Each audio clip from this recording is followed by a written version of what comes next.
dan selamat berjumpa lagi kawan-kawan semua di podcast Surabaya Unboxing bersama saya Dimas Pratama. Hari ini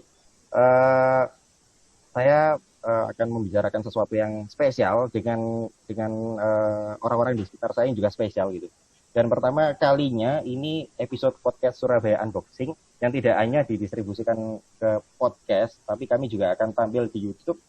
Tapi bukan di YouTube-nya Surabaya Unboxing, memang kami tidak punya YouTube. Nanti konten ini kami berkolaborasi dengan YouTube Anxiety.co, karena memang kami tergabung sebagai media channel dari Anxiety Business Consult.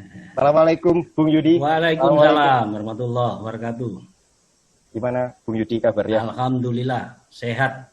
Tetap semangat. Tetap semangat. Stay strong jadinya orang-orang. Agus Wahyudi ini tidak lain adalah pemimpin redaksi di Anxiety Media. Topik yang akan saya dan Bung Yudi bicarakan ini topik yang seperti di judul ini yang teman-teman bisa baca dan bisa baca di channel description kami. Kami akan membahas tentang pertanian. Pertanian di Surabaya. Mungkin Bung Yudi bisa cerita saat kita ngomong pertanian di Surabaya. Nah, ini kayaknya nyeleneh gitu. Kenapa ya kok kita membahas topik ini, Bung Yudi? Ya, memang ini cerita sedikit ya pengalaman jadi wartawan dulu. Saya sering tidak populis karena sering menulis tentang lahan-lahan pertanian di Surabaya. Jadi misalkan dulu di Ahmad Yani itu ada, di Gayung Sari atau di belakang Grapena dulu juga ada, tapi kecil gitu kan, tidak besar tapi menghasilkan. Nah, tapi sekarang kan ada namanya DKPP gitu kan. Kemudian saya menulis, tapi ya itu tadi nggak begitu banyak yang merespon karena memang pertanian di Surabaya ini kan jarang orang yang tahu gitu kan. Atau mungkin memang lahannya juga nggak banyak. Tapi dengan inovasi-inovasi yang muncul sekarang, terlebih ada namanya hidroponik atau sebagainya, itu kemudian menjadi booming. Bukan hanya menjadi kayak hidup ya, tapi juga ada yang sudah menghasilkan gitu kan. Semangat yang paling penting Mas Dimas yang saya tahu, Bu Risma itu punya, kalau nggak salah ya, benar nanti dikoreksi Bu Antin, di Balai Kota itu masih ada nggak itu parinya itu Bu ya? Padinya itu kalau nggak salah beberapa bulan itu panen gitu kan, dan sering disampaikan oleh wali kota. Saya sendiri baru tahu beberapa tahun yang lalu sih, ternyata di balkonnya Balai Kota itu ada pertanian juga Bu ya kalau nggak salah. Jadi ada sawah di balkon gitu Pak? Iya, pertaniannya di balkon. Menggunakan paper bag atau gimana itu, saya lupa itu.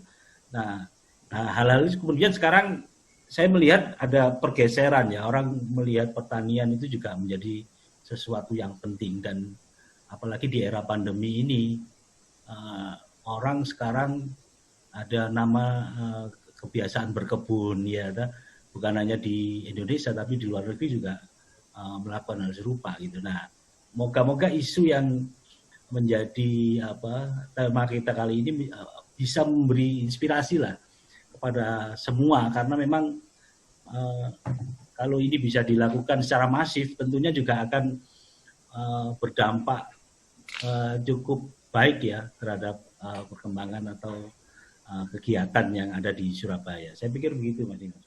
Sangat menarik. Baik, dan memang sebetulnya kalau saya boleh cerita, saya dan Bung Yudi ini memang ingin mengangkat pertanian. Awalnya memang karena kemarin di kuartal kedua tahun ini, pandemi ini membuat ekonomi kita turun negatif. Itu yang sudah dirilis secara resmi oleh pemerintah. Tapi walaupun ekonomi negara kita ini minus, katanya secara hitung-hitungan ekonomi minus 5% kira-kira gitu. Tapi ada salah satu sektor yang ternyata menjadi bahan pembicaraan. Sektor pertanian ini yang menopang pertumbuhan ekonomi kita di kuartal kedua setelah pandemi. Nah, itu kenapa kami ingin mengangkat topik pertanian. Nah, terus dan juga isu ini saya rasa juga cukup unik. Surabaya ini kota bisnis gitu ya Bung Yudi ya. Dan orang mungkin nggak begitu banyak memikirkan pertanian di sini, tapi betul. Sangat salah kalau kita lupa bahwa di sini memang ada pertanian. Bu Antin ini narasumber kami yang mewakili DKPP Surabaya. Kami berharap Bu Antin nanti ini bisa bercerita banyak tentang setidaknya sudut pandang pemerintah kota kita tentang sektor ini dan kenapa DKPP ini ada, seberapa pentingkah sektor ini, padahal kalau kita lihat hitung-hitungan ekonomi sektor pertanian itu hanya menyumbangkan 1% dari penambahan nilai tambah ekonomi Surabaya. Nah, nanti setelah dengan Bu Antin kami juga sudah menghadirkan, kalau kita ngomong pertanian nggak menghadirkan petani di sini sangat bohong rasanya. Nah, di sini kami juga sangat beruntung sudah hadir Ibu Susana. Bu Susana ini populernya dipanggil Bu Susana Yabes gitu ya. Beliau salah satu praktisi pertanian, bisa dibilang beliau petani gitu ya, petani di Surabaya dan memang nyata adanya. Nanti beliau akan cerita banyak tentang bagaimana beliau menggeluti aktivitas ini, bahkan aktivitas ini memang ada misi bisnisnya juga. Dan terakhir di sini kami juga bersama Bung Fajar Haribowo yang buat para pendengar Surabaya Unboxing sejak episode pertama pasti sudah tidak asing sama ya. Assalamualaikum Bung Fajar. Waalaikumsalam Mas Dimas, ketemu lagi. Untuk ini saya dapat slot lagi nih di episode kali ini. Kami tertarik untuk menanyakan hal ini pertama ke Bu Antin dulu. Bu Antin ini kan mewakili regulator, mewakili pemerintah. Pemerintah melihat pertanian ini penting ya, apalagi untuk kota bisnis seperti Surabaya ini. Sampai ada lembaga khusus yang namanya DKPP tadi, Dinas Ketahanan Pangan dan Pertanian. Sebelum saya tanya lebih jauh, dulu ya, saya ingin menyampaikan mungkin pertanyaan-pertanyaan para milenial Surabaya ini. Sebetulnya di daerah mana aja Bu ada lokasi pertanian di Surabaya? Saya bayangkan pertanian ada sawah gitu Bu ya. Atau pertanian ini konteksnya apa saja Bu? Apakah cuma hanya sawah, kebun, apa ada ikan, ternak gitu mungkin ya? Ya, baik. Terima kasih Mas Dimas atas kesempatannya, dan ini sekaligus ajang sosialisasi kami dari DKPP untuk para kawan-kawan ya, bahwa di kota Surabaya ini khususnya ini saya mengenalkan dulu untuk Dinas Ketahanan Pangan dan Pertanian Kota Surabaya, bahwa di dalamnya itu ada mencakup tentang pertanian, kemudian perikanan dan peternakan serta olahan pangannya, yaitu olahan pangannya, jadi pasca panennya. Nah, jadi kami sendiri sering mendengar, apalagi di warga ya, sedangkan di kawan-kawan kami di instansi yang katakan tingkat Jawa Timur saja kadang masih tidak percaya gitu loh. Surabaya masih ada sawahnya gitu kan. Nah, faktanya memang masih ada gitu, yang utamanya untuk wilayah Surabaya Barat.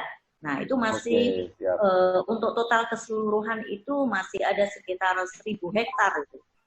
Nah, meskipun tingkat kepemilikan untuk lahan sawah bukan milik perorangan, ada yang sudah ke pengembang, kemudian ada aset BTKD yang tetapi senyampang belum dimanfaatkan, maka masih diperbolehkan untuk dimanfaatkan oleh para petani. Nah, itu kondisi. Bu Anti tadi pengembang properti itu Bu ya? Iya, kepunyaan pengembang, investor. Oh, investor. Gitu. Tetapi karena belum dimanfaatkan, mungkin pada perjanjiannya awal dibolehkan, bila mana itu belum digunakan, maka sampai sekarang masih ada beberapa petani yang memanfaatkan untuk berbudidaya. Gitu. Siap, Bu. Nah, kemudian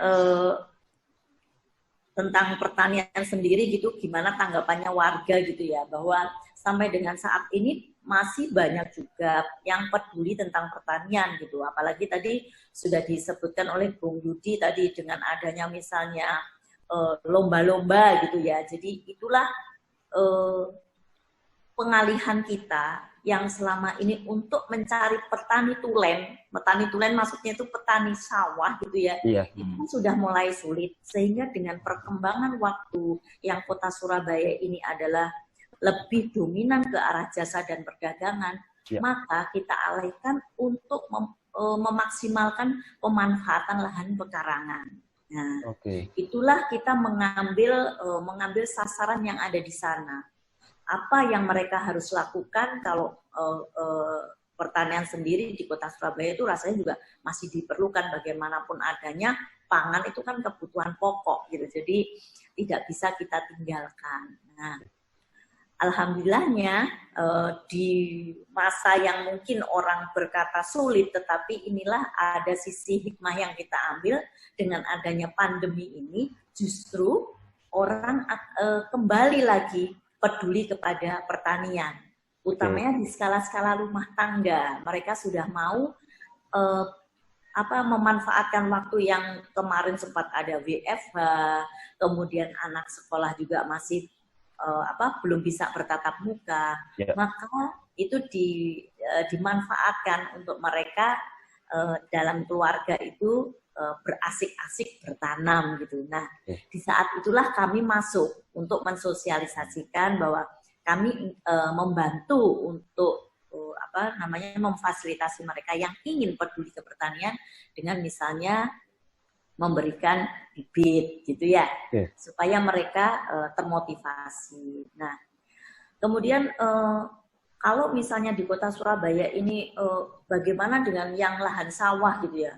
Memang untuk ke lahan yang konvensional kita kesulitan untuk mencari generasi muda gitu ya. Untuk itu kami mencoba dari arah mana kiranya kami bisa masuk ke generasi muda atau ke para pemula gitu ya, supaya pertanian itu mendapat perhatian. Nah, salah satu contoh yang kita brandingkan saat ini adalah dengan bercocok tanam melalui hidroponik maupun tanaman sayuran dalam pot maupun polybag. Nah, itu yang sampai dengan saat ini sedang kita galakan, dan alhamdulillah sudah mulai ada yang merasakan, baik itu dari sisi penghematan pengeluaran keluarga, karena memang mereka memanfaatkan sehingga tidak belanja lagi.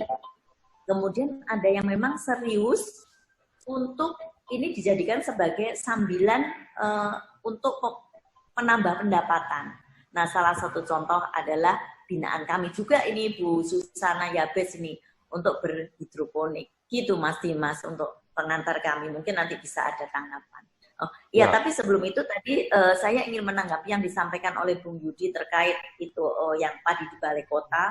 Itu memang salah satu upaya-upaya kami bahwa ingin tetap memberitahukan atau menginfokan kepada masyarakat bahwa oh iya di Surabaya itu ternyata masih juga ada tanaman padinya gitu, dan bisa gitu dengan metode yang tidak di sawah. Kami di sana menggunakan bak fiber, meskipun dalam pelaksanaannya kendala-kendala itu tetap ada. Itu Mas Dimas untuk sementara yang bisa kami informasikan. Menarik sekali Bu. Jadi memang misi utamanya Pemkot ini nggak untuk mengembangkan sektor ini untuk bisnisnya dulu Bu ya, lebih ke ketahanan pangan sama. Jadi misal kalau saya orang awam gitu, kemarin kan habis Idul Kurban ya, banyak orang-orang jual kambing. Apa artinya ada juga kambing sapi yang produksi Surabaya juga Bu yang dijual waktu kurban kemarin Bu di sini? Enggak baik. Kalau yang untuk Kota Surabaya enggak, kebanyakan pendatang Mas kalau ternak-ternak itu, iya.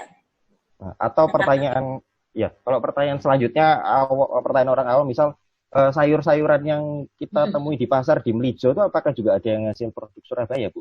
Atau ada, kalau itu banyak. Karena masih ada potensi sayur, katakan sayuran daun misalnya. Kangkung, bayam, kangkung, sawi, banyak itu di daerah Kenjeran dan juga wilayah barat seperti Made, Lakar Santri gitu. Masih mensupport kalau untuk tanaman-tanaman hortikultura. Padi pun juga masih ada. Tetapi memang masih dominan yang dari luar kota, tapi kita masih ada kontribusi meskipun kecil. Dan artinya berarti memang Surabaya ini bisa ditanami spesies atau jenis-jenis tanaman khusus yang daerah lain nggak punya gitu Bu? Kalau kebanyakan yang ditanam di Surabaya ini umum Mas, umum. Justru justru ada tanaman-tanaman tertentu yang memang tidak bisa dengan agroklimat kota Surabaya, tetapi dengan tanaman-tanaman umum, tanaman pangan maupun hortikultura yang kita nikmati sehari-hari pun banyak yang bisa ditanam di kota Surabaya. Sehingga sebetulnya tidak ada alasan kalau kita tidak menanam karena di kota Surabaya tidak juga. Justru sekarang banyak sekali itu tadi seperti yang disampaikan bahwa misalnya materi lomba Green and Clean. Kalau dulu kami melihat bahwa Green and Clean itu identik dengan lingkungan, kemudian tanamannya itu cenderung ke tanaman-tanaman hias. Nah, kami melihat peluang itu sehingga kami memasukkan dengan teman-teman GKRTH selaku leading dari lomba tersebut untuk memasukkan indikator tanaman-tanaman sayuran maupun tanaman obat keluarga sebagai indikator penilaian, sehingga itu memicu para peserta untuk bertanam yang bermanfaat untuk sayuran gitu ya, sayuran keluarga gitu. Jadi sudah dilaksanakan itu, Bu? Oh, sampun sudah lama sekali kan, mulai lebih intens lagi itu 2000.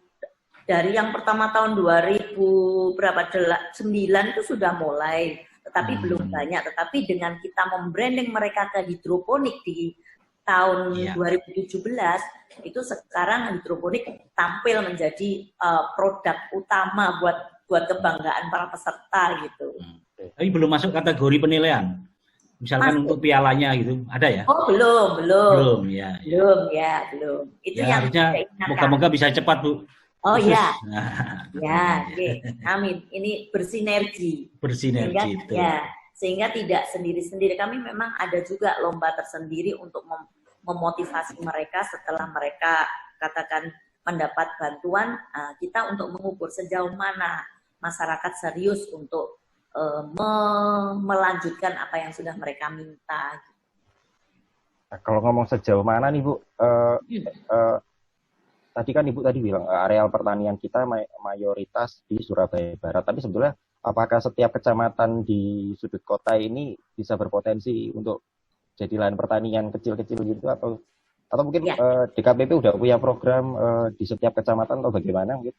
Iya, ini Mas Dimas. Jadi kalau untuk dipaksakan lahan sawah kan memang tidak bisa ya, karena ada syarat-syarat tertentu untuk tanaman padi. Tetapi kalau untuk hortikultura itu kan terdiri dari tanaman sayuran, buah, toga, dan hias, itu sangat masih berpotensi. Nah, sehingga tidak ada alasan lagi bahwa saya tidak punya halaman yang luas gitu, sehingga saya tidak bisa menanam. Tidak, kita pakai teknologi, maksudnya teknologi sederhana yang bisa kita terapkan. Dengan misalnya 1 kali 1 meter aja udah bisa gitu, kita mau berhidroponik, kita mau tanam sayuran di polybag atau di pot, itu sangat bisa gitu.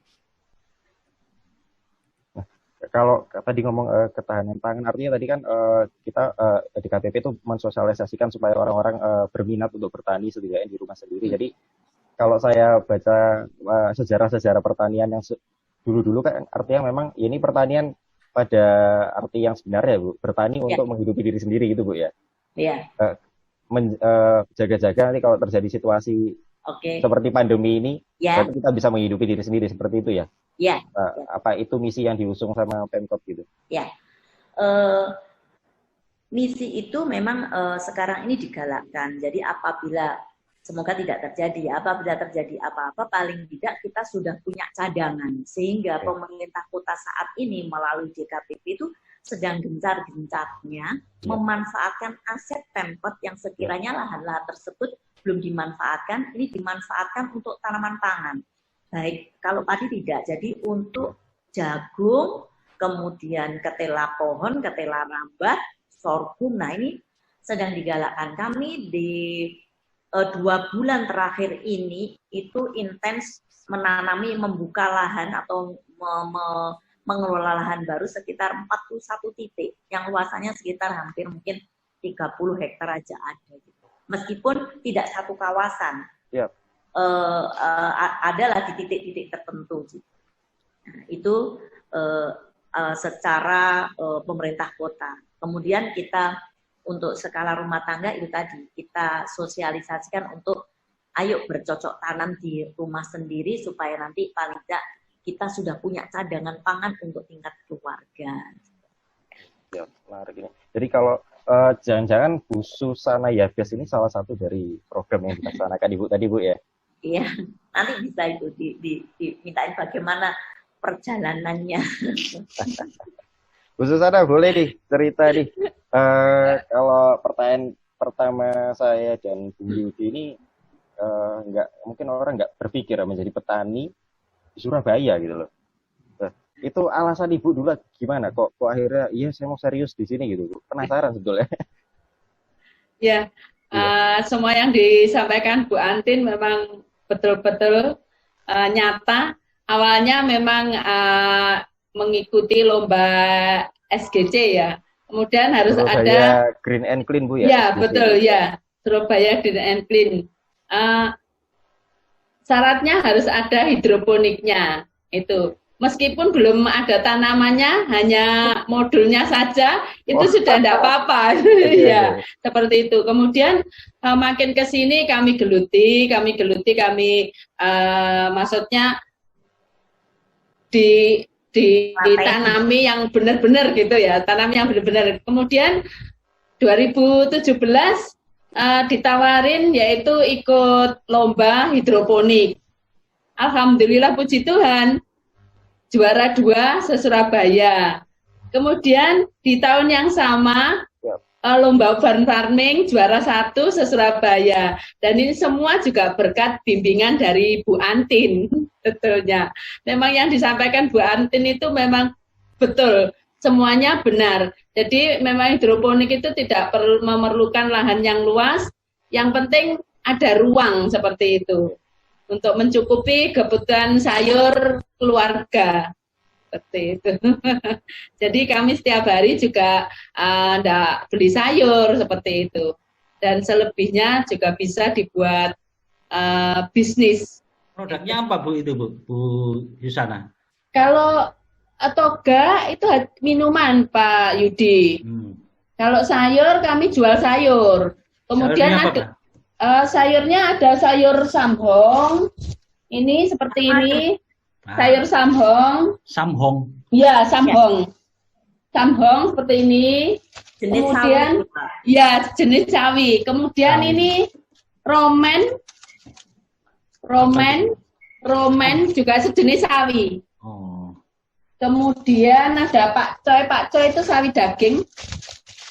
Nah, seperti ini, Pak. Itu kayaknya produk-produk yang sering saya temui di supermarket ya. Oh ya, betul ya. Lihat. Nah, itu memang sudah sampai segitu keterampilannya dari Itu hidroponik semua, Bu, ya? Ya, hidroponik semua. Iya. Semua dari hidroponik. Jadi bukan sayuran kelas-kelas melijo, Pak, ya? Iya. Terus kemudian nanti selebihnya kalau memang anggota sudah cukup, kemudian sekitar sudah, maksudnya sudah bukan tidak membutuhkan ya. Istilahnya ada lebih, kami bawa ke pasar Fresh Market Citraland, itu juga berkat dari Bu Antin. Kami petani hidroponik difasilitasi. Kami petani hidroponik di Surabaya difasilitasi, seperti itu. Berarti emang nggak main-main ini program ini, Bu Yudi. Ya, sebentar. Bu Susana. Ya, Pak. Panennya atau gimana itu berapa minggu sekali atau terus kapasitasnya berapa itu, Bu? Kami sistem rotasi, Bapak. Sistem rotasi, jadi bergantian gitu. Punya yang punya ibu. Oh iya. 800 lubang, tapi kami sistem rotasi.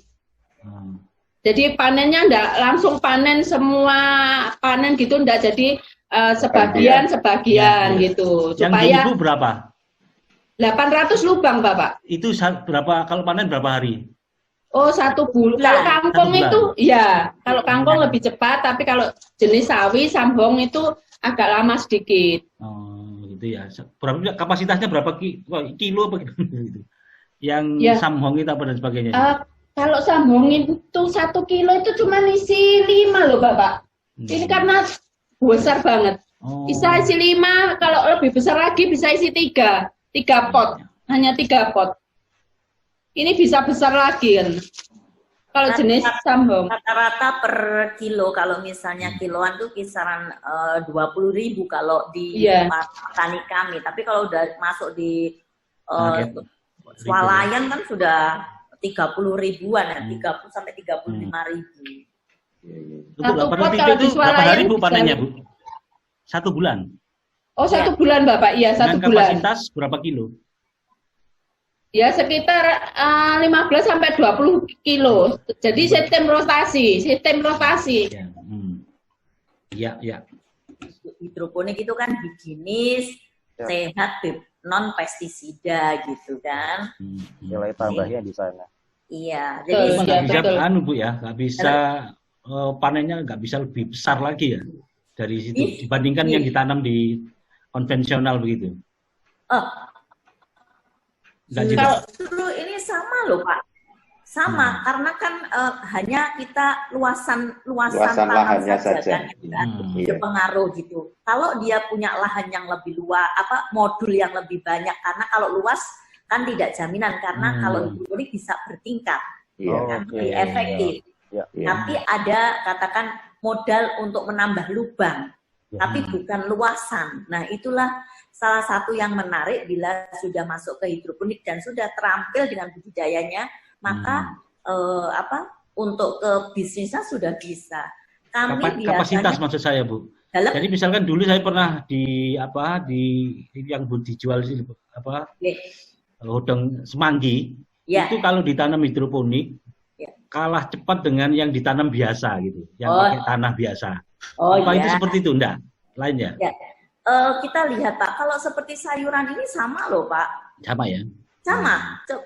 Bapak bisa melihat bahwa besaran yang ditampilkan dari tanah sama hidroponik itu sama. Gitu. Tetapi malahan lebih higienis karena dia kan bersih, tidak ada unsur tanah gitu kan. Rata-rata itu mereka sekarang ini yang memang udah intens. Ada beberapa binaan kami yang Bu Susana CS ini memang benar-benar intens.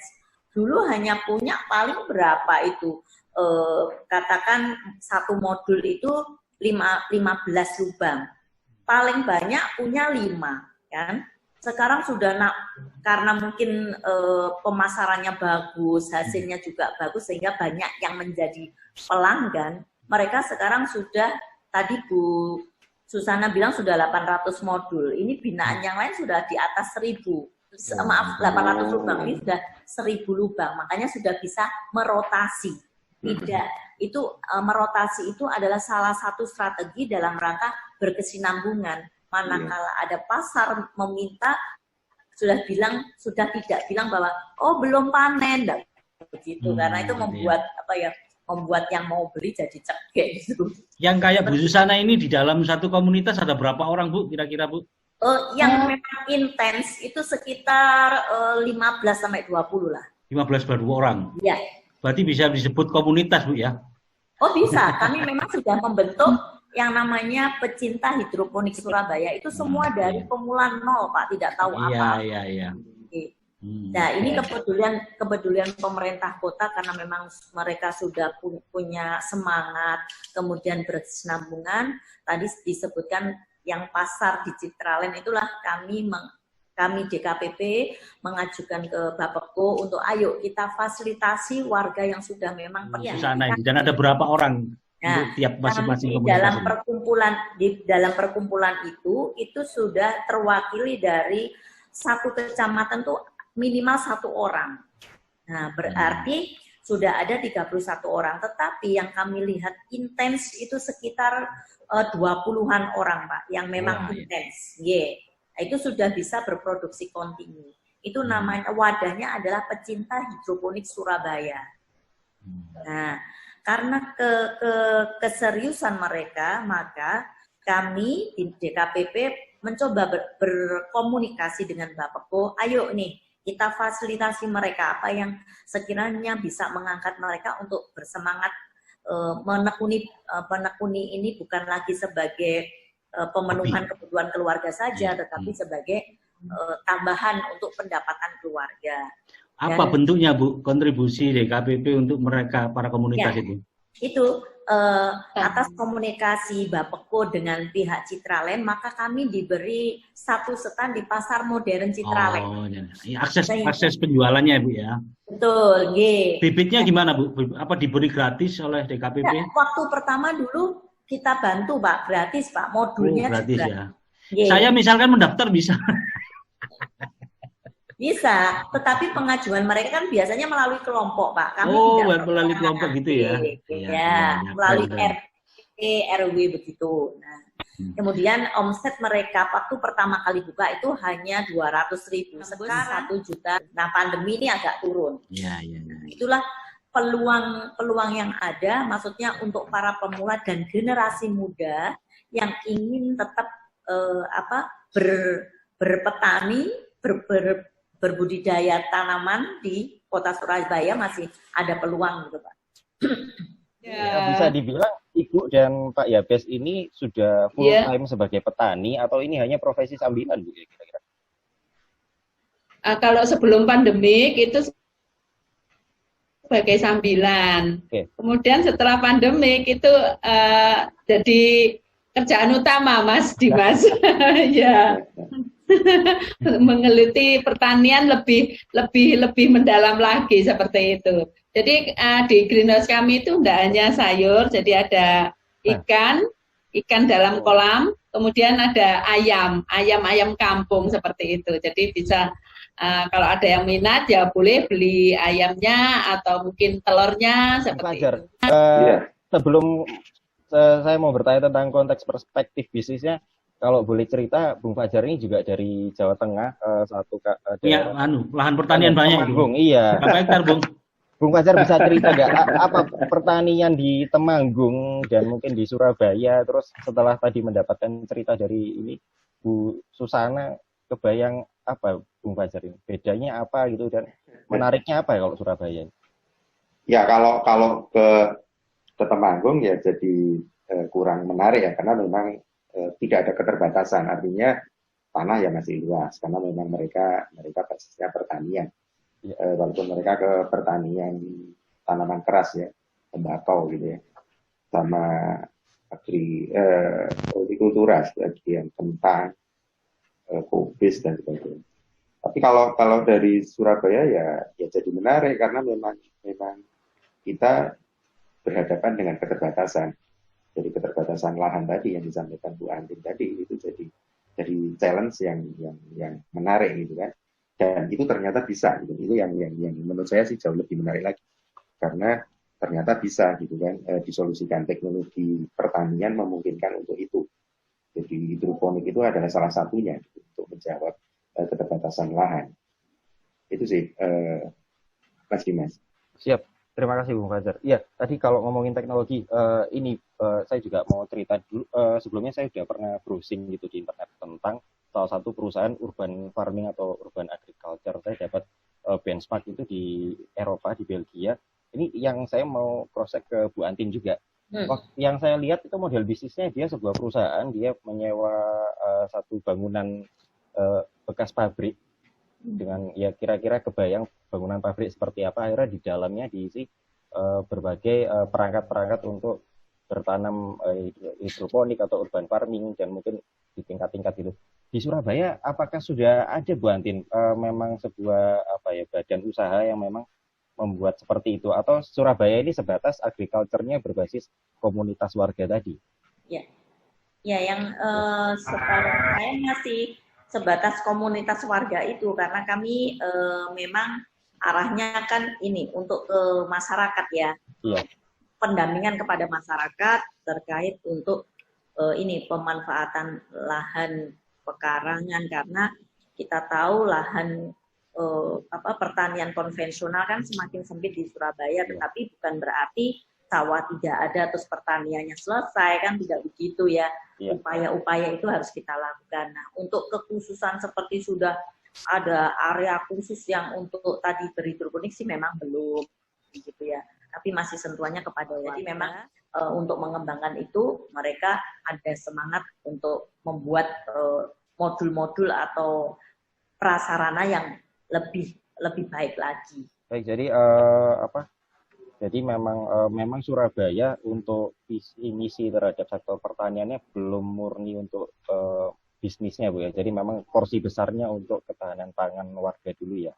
Itu kalau kira-kira di persentase 100% gitu, untuk ketahanan pangan berapa persen, untuk bisnis berapa persen, Bu, kira-kira? Oh, kalau untuk ketahanan pangan mungkin berapa ya? Yang ketahanan pangan ya mungkin harusnya ke berapa? Mungkin nanti Pak peneliti deh ya, 7525 lah. Oh, kira-kira gitu ya. Atau gini, atau gini Mas Dimas, mungkin lebih ke Bu Susana itu. Iya. Dari pengalaman selama ini, kalau boleh kita agak ngulik itu margin keuntungannya berapa sih, sehingga mungkin anak-anak tadi tidak tertarik untuk masuk ke situ ya karena mungkin marginnya masih kecil. Walaupun juga ini kaitannya dengan kapasitas lubangnya tadi ya. Mungkin kalau sudah di atas 1000 gitu baru ketemu keekonomiannya gitu ya. Nah, kalau berapa tadi? 800 ya Bu ya. Itu sebetulnya sudah menguntungkan atau belum sih Bu? Ya, omset per bulan kira-kira. Nah, omset lah gitulah kira-kira. Kalau memang dijual 100% Pak, bisa sampai kisaran 2 juta. Tapi kan kami kan memprioritaskan dulu ke anggota. Antara 70-30. 70 untuk anggota, yang 30 gitu untuk dijual. Karena komunitas itu iya, betul. Itu tadi. Jadi enggak 100% dijual. Jadi yang kita utamakan adalah anggota dulu. Itu kalau diuangkan untuk bisnis ya kisaran antara 2 jutaan seperti itu per panen per bulannya. Per bulan ya. Berapa panen kalau per bulan? Kalau sistem rotasi bisa 1 bulan itu bisa 2 kali Bapak. Oke. Iya, kalau sistem rotasi itu biaya apa ya, biaya produksinya gitu berapa Bu ya? Kalau biaya produksinya untuk bulan gitu misalnya. Oh iya, untuk benih, untuk nutrisi, ya untuk benih, untuk nutrisi ya kisaran kurang lebih berapa Pak ya? Nggak mahal kok Bapak. Ya menguntungkan sebenarnya. Ya sekitar 100.000. Ya seperti 100. Itu. Ya, 100.000 ya. Udah dapat beberapa populasi kan Bu. Iya. Artinya sebetulnya Bu Antin kalau mau menuju ke bisnis sebetulnya sudah oke Bu. Ya memang hari-hari ini masih isunya akan lebih ke ketahanan pangan ya, tetapi kalau marginnya segitu gede sebetulnya. Menurut Pak Fajar sudah bisa masuk ya itu ya? Betul loh Bu, kalau misalnya ya tadi sebulan bisa dapat 2 juta gitu ya, dengan 800 lubang dengan sistem rotasi, dan sebulan kira-kira cuma 100 ribuan kan sangat besar tuh Bu ya marginnya. Dengan risiko juga mungkin tidak terlalu besar. Pernah mengalami gagal panen nggak Bu? Oh pernah ya. Pernah ya. Pernah ya betul. Gagal panennya karena apa Bu? Werem apa? Tikus.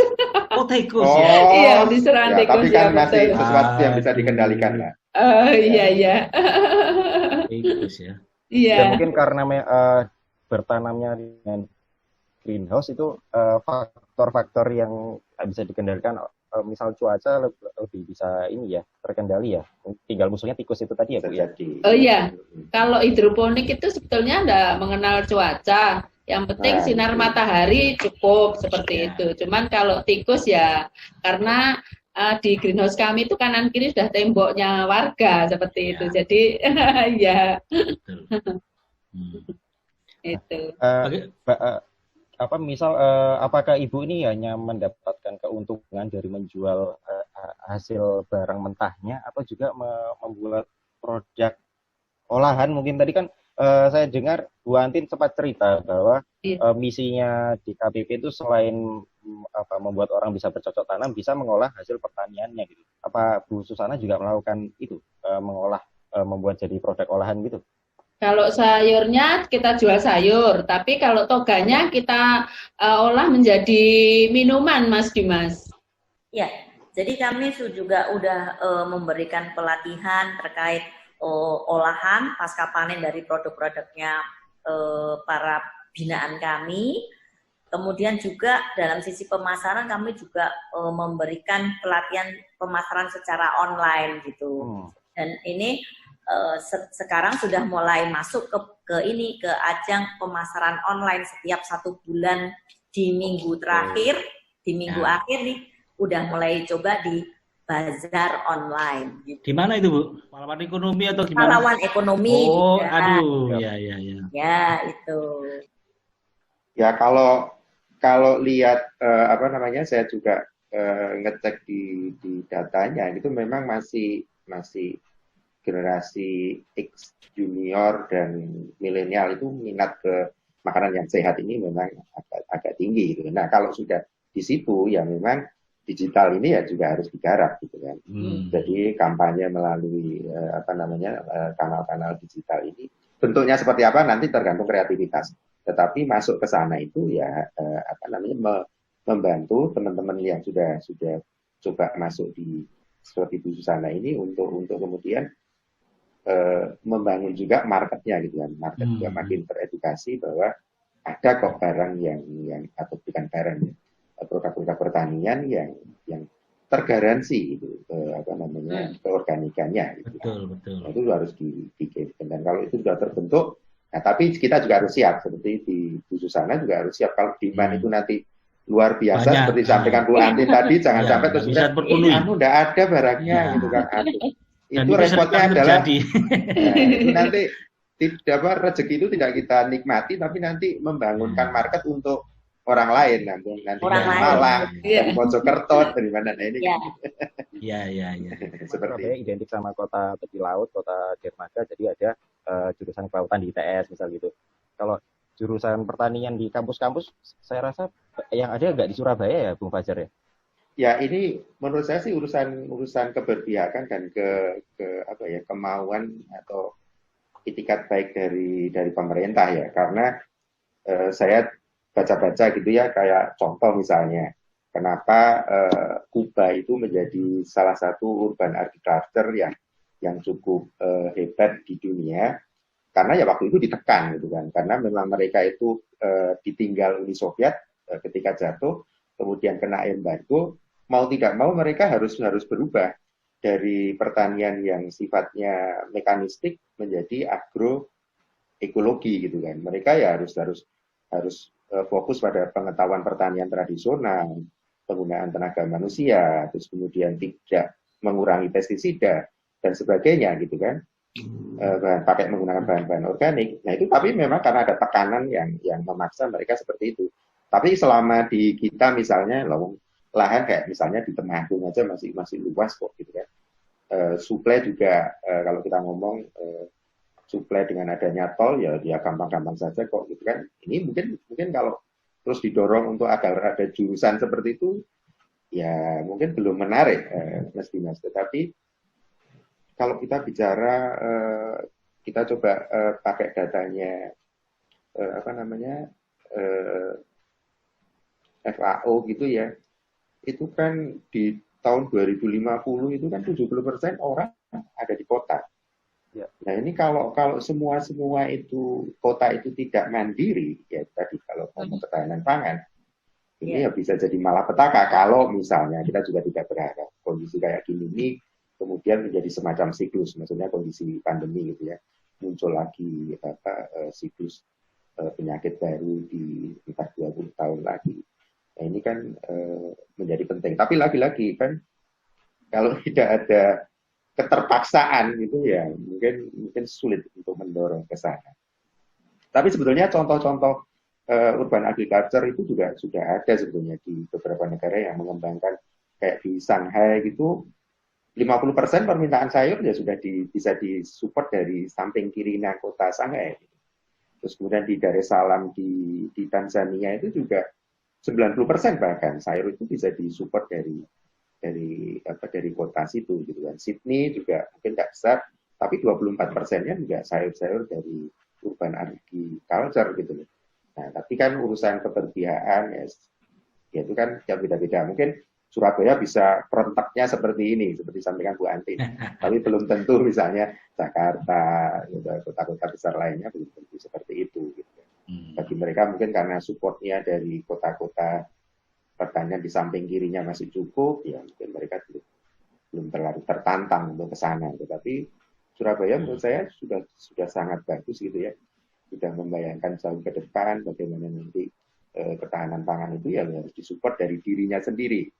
Walaupun itu tidak bisa semuanya. Jadi disampaikan Bu Antin kan ya kayak padi ya mungkin sulit lah ya 3 bulan dan butuh lahan ya luar biasa. Ya nanti mungkin ada teknologinya. Cuman pangan itu kan tidak cuma padi gitu loh. Tidak cuma beras, tidak cuma nasi gitu ya. Tadi disampaikan Bu Antin kan ya apa kalau orang Jawa itu kan apa polo kependem gitu ya apa ketela rambat itu kan memungkinkan juga sebenarnya di lahan-lahan yang kecil nanti gitu. Ya. Itu yang sih, untuk generasi muda Mas Fajar barangkali punya perspektif apa kira-kira semua tertarik itu. Ini sangat menarik menurut saya dari sisi bisnis sebetulnya hanya belum terkomunikasikan saja sih benefit dari ini ya dari pertanian petani di kota gitu ya petani kota gitu ya bukan petani desa petani kota ini menarik ini sebetulnya cuman ya itu tadi tinggal memang apa ya nanti kalau sudah ada yang masuk ke sana itu anak-anak ini atau milenial ya, mungkin akan milenial petani Surabaya. Nah, ini jadi ya ini tantangan DKP berarti ya. Dan, kalau ada anak muda yang kemudian punya semangat atau membuat gerakan ya bertani, bercocok tanam di lahan. Tidak untuk sekarang. Kalau sekarang mungkin juga tidak menarik, tapi untuk 50 tahun lagi di 2050 wah ini kan kalau kita sudah siap petani-petani handal. Yang kalau yang di mohon maaf kalau yang di petani konvensional ya katakan menggarap sawah itu memang sudah banyak yang usia lanjut sehingga pada saat kita mau menerapkan teknologi atau mekanikal mesin gitu. Jadi mereka sudah pengoperasionalnya itu juga sudah bingung. Iya.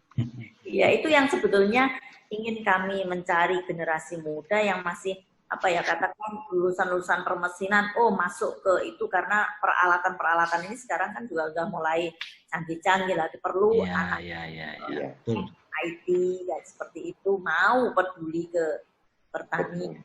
Ya. Jadi tadi Bu Antin udah buka kartu ya sebetulnya pertanian di Surabaya ini yang dibutuhkan tidak hanya sarjana pertanian, tapi sarjana mesin, sarjana IT gitu ya, supaya memang bisa ditingkatkan dengan teknologi. Iya. Kalau sebelum lanjut, boleh tahu nggak Bu, kalau ngomong tadi anak muda dan ketertarikan sama menjadi petani, apakah sudah ada mungkin contoh atau memang praktek anak magang di tempatnya Bu Antin atau Bu Susana? Boleh diceritakan mungkin kalau ada, apakah pernah ngajarin anak muda gitu? Oh iya, Mas Dimas. Kalau di Greenhouse kami pernah kemarin anak magang dari UNESA itu minta pelatihan, minta pelatihan, kemudian berkelompok ya, ada sekitar 15-20 anak, kemudian dipraktekkan ke warga, yaitu yang pernah dapat bantuan modulnya. Itu dipraktekkan, kemudian tanya perkembangannya seperti ini, sudah bagus, sudah betul apa belum, seperti itu. Jadi sebetulnya banyak, Mas Dimas. Ada anak SMP, SMA, seperti itu, terus mahasiswa, itu. Jadi ada anak milenial itu ada yang ingin tahu gitu loh, ingin tahu tentang hidroponik. Kalau saat-saat ini loh ya, saat-saat ini banyak anak muda yang kepingin tahu lebih tentang tanam hidroponik.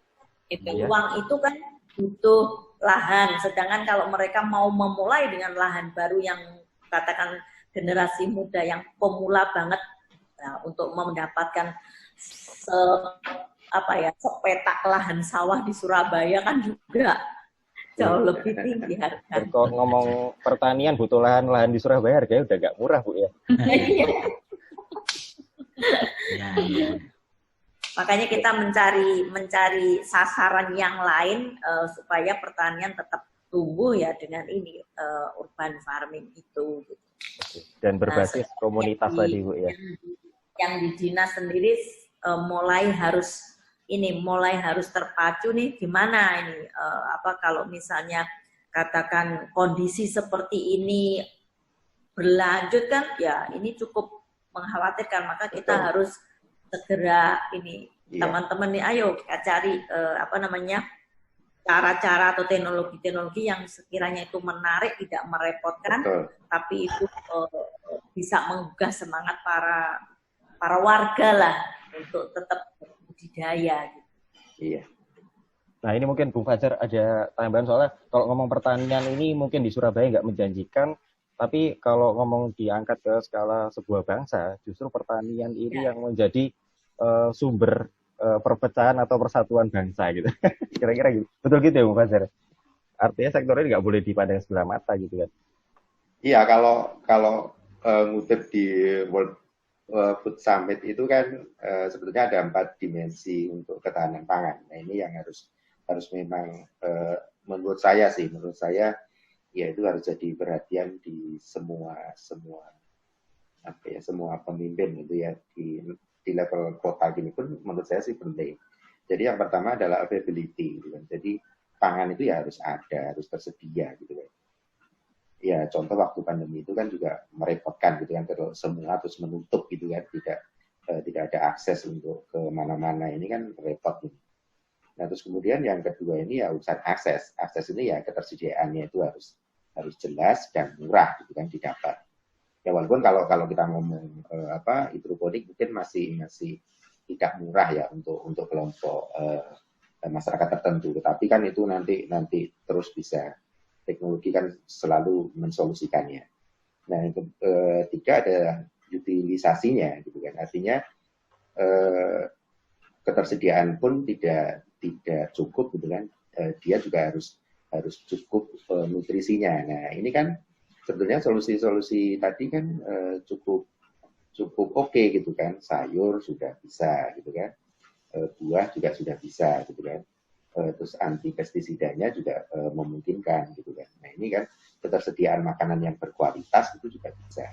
Nah kemudian urusan stability gitu kan.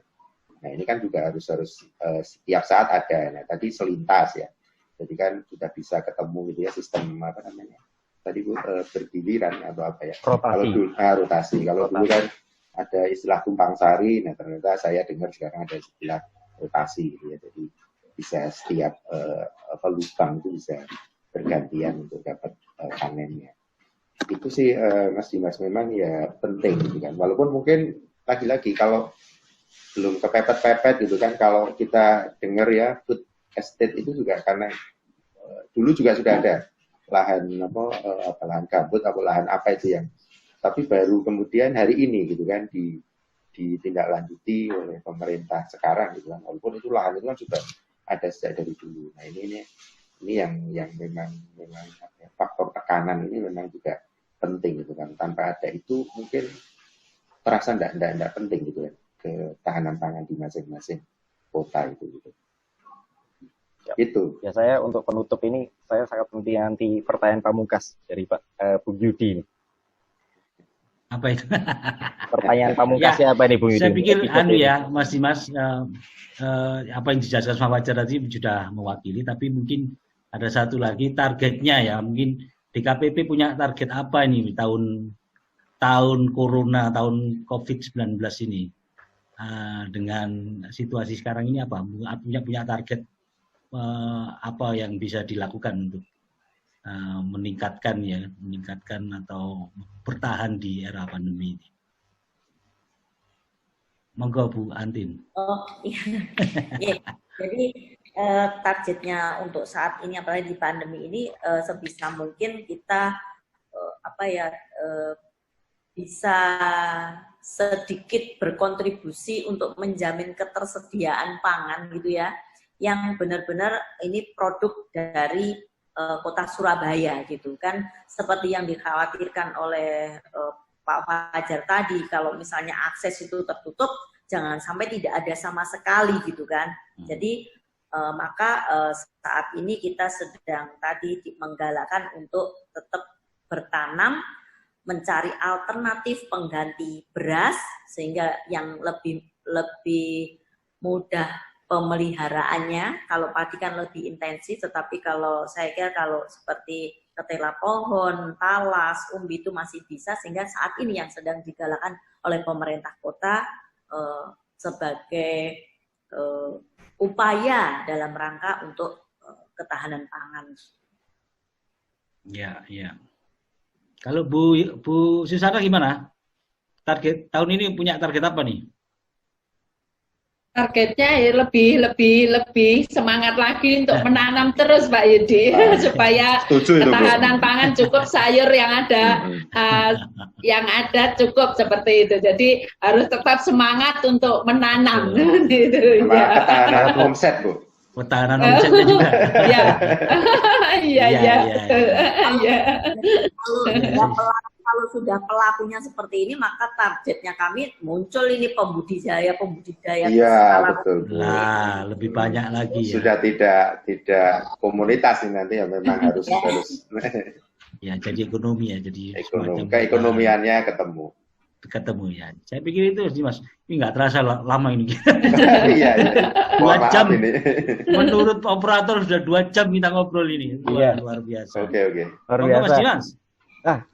Ini sore yang luar biasa, pengalaman yang buat saya ini berharga sekali. Buat saya yang orang Surabaya, besar di sini, saya nggak begitu paham tentang pertanian Surabaya. Akhirnya kita di sini bisa membicarakan sesuatu yang mungkin nggak banyak orang pikirkan, tapi saya rasa informasi ini atau wawasan ini penting untuk kita semua, khususnya anak muda, milenial, pendengar podcast Surabaya Unboxing maupun penonton setia YouTube channel Anxiety.co, bahwa kita harusnya sadar Surabaya punya sebuah potensi pertanian gitu, yang setidaknya ini mungkin kedepannya bukan untuk sebuah bisnis yang bisa membuat Surabaya jadi Surabaya sebagai kota pertanian, enggak, setidaknya untuk ketahanan pangan kita sendiri gitu.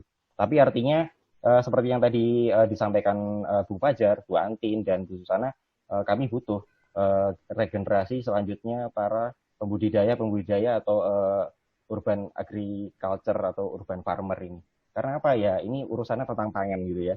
Kita nggak bisa hidup tanpa makanan pastinya gitu. Sore yang indah. Terima kasih banyak atas kehadiran dan kesediaan untuk narasumber kita semua di sini. Ada Bu Susana, Bu Antin, dan Bu Fajar pastinya. Semoga tetap sehat dan Amin. Tetap bisa menginspirasi semua orang di sekitarnya untuk menyadarkan bahwa kita nggak bisa jauh-jauh dari pertanian Surabaya. Siap. Baik, saya dan Bung Yudi pamit undur diri. Pada teman-teman pendengar Surabaya Unboxing Podcast dan penonton YouTube channel Anxiety.co, sampai berjumpa di episode selanjutnya. Tetap sehat dan ya tetap berkarya. Assalamualaikum warahmatullahi wabarakatuh. Selamat sore. Waalaikumsalam.